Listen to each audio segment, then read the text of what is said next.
यदा यदा हि धर्मस्य। नमस्कार दोस्तों, मैं आपका मित्र बजरंग प्रजापति एक बार फिर आपके सामने उपस्थित हूं महाभारत का एक और अंक लेकर। आज हम इस वीडियो में महाभारत में पांडव पक्ष के 10 योद्धाओं के बारे में बात करेंगे जो अत्यंत बलशाली और युद्ध विद्या में निपुण योद्धा थे, जिनका लोहा उस काल के सभी योद्धाओं ने माना। हम इस लिस्ट में भगवान श्री कृष्ण की बात नहीं करेंगे क्योंकि उन्होंने पांडव पक्ष की तरफ से युद्ध नहीं किया था, और अगर उन्होंने युद्ध किया भी होता तो उनकी तुलना करना बेहद मुश्किल है। तो चलिए शुरू करते हैं। भीम। आप सभी जानती होंगे कि भीम कितना बलवान था। धृतराष्ट्र के 100 पुत्रों का वध भीम ने ही किया था। भीम ने ही उस काल के सबसे ज्यादा आतताई जरासंध का भी वध किया था। भीम ने ही कीचक का भी वध किया था, और भीम ने ही गदा युद्ध में निपुण दुर्योधन का भी वध किया था। दोस्तों, भीम में 10,000 हाथियों का बल था। वे एक उत्कृष्ट धनुर्धर और गजब के गदा योद्धा थे। युद्ध में उन्होंने ही सभी कौरवों का वध किया था। द्रोण, कर्ण, भीष्म, शल्य, अश्वत्थामा, कृतवर्मा आदि योद्धाओं को वह युद्ध में परास्त कर चुके हैं। गुरु द्रोण के तो कई रथों को उन्होंने ध्वस्त कर दिया था। अब बात करते हैं सहदेव की। पांडवों में सबसे छोटे सहदेव को तलवार और फरसे से लड़ने में महारथ हासिल थे। सहदेव ने कुरुक्षेत्र युद्ध में 14वें दिन त्रिगर्त राजकुमार निर्मित्र और 17वें दिन शल्य के पुत्र को मार गिराया था।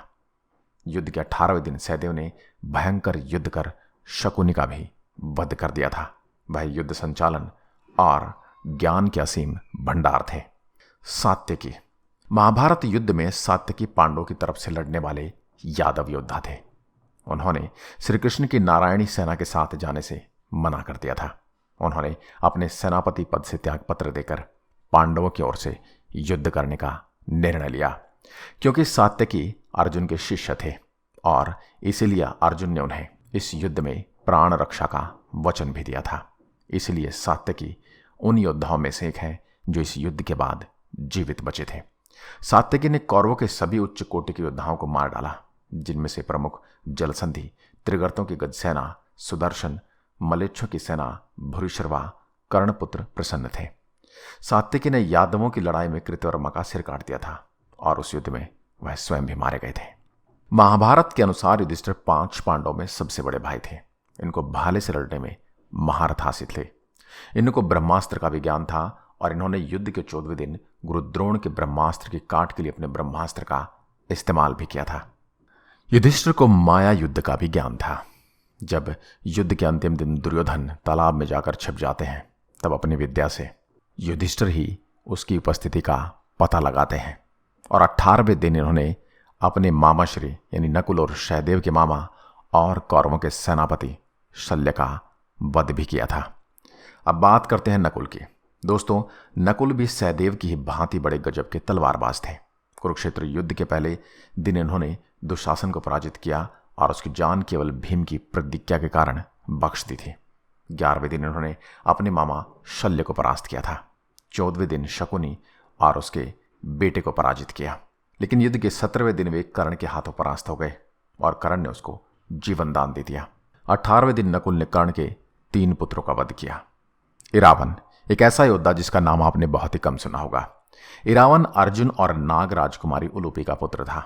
एक महान धनुर्धर के साथ साथ उसमें मायावी शक्तियों के साथ युद्ध करने में महारथ हासिल थे। कुरुक्षेत्र युद्ध में उसने शकुनी के 5 भाइयों को मार डाला था। इसके बाद जब वो शकुनी से युद्ध कर रहा था तो अलम्बुश ने उसका वध कर दिया था। इसके अलावा एक और कहानी है जिसे किन्नरों से जोड़कर देखा जाता है।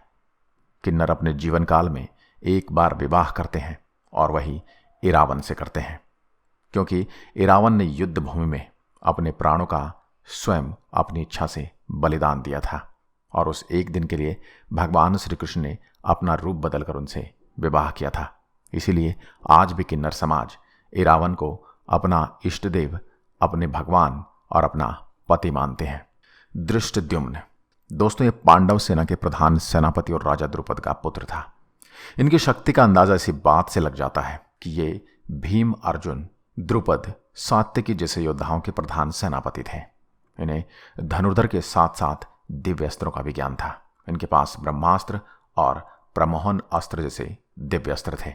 ये गुरु द्रोणाचार्य के ही शिष्य थे और इन्होंने ही युद्ध भूमि में गुरु द्रोणाचार्य का वध भी किया था और ये इस युद्ध के अंतिम दिन तक जीवित थे।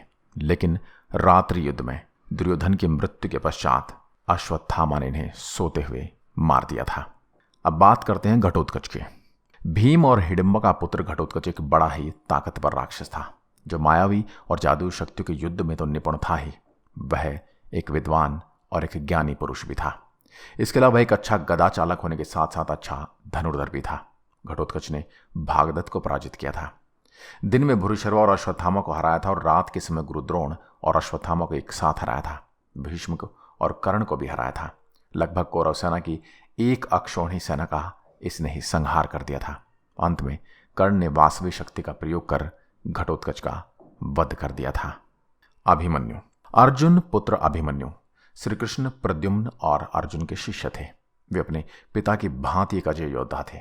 2 बार इन्होंने गुरुद्रोण को परास्त किया और 13वें दिन कर्ण को 3 बार पराजित किया। चक्रव्यूह भेद कर बहुत से सैनिकों का संहार इन्होंने अकेले ही कर दिया था। दुर्योधन पुत्र लक्ष्मण और कर्ण के भाई का भी वध इन्होंने चक्रव्यूह के दौरान ही किया था। अभिमन्यु इतना बलशाली था कि उसे 7 महारथियों को संयुक्त रूप से हमला करके मारना पड़ा था। यह महाभारत युद्ध का सबसे शक्तिशाली और सबसे वीर योद्धा माना जाता है। अब बात करते हैं अर्जुन की। पांडवों में सबसे शक्तिमान योद्धा अर्जुन ही थे। वे महाभारत में श्री कृष्ण के अलावा सर्वोच्च धनुर्धर थे। इन्हें बहुत से शक्तिशाली अस्त्रों का ज्ञान था। सिर्फ नारायण शास्त्र और भार्गव शस्त्र को छोड़कर चक्रव्यूह संहिता, धनुर्विद्या के सभी 5 रूपों का ज्ञान था। इन्होंने भीष्म, द्रोण, कर्ण, भागदत्त, अश्वत्थामा आदि जैसे महान योद्धाओं को परास्त किया था और युद्ध के 14वें दिन कौरवों की 7 अक्षौहिणी सेना को ध्वस्त करके असाधारण पराक्रम का प्रदर्शन किया था।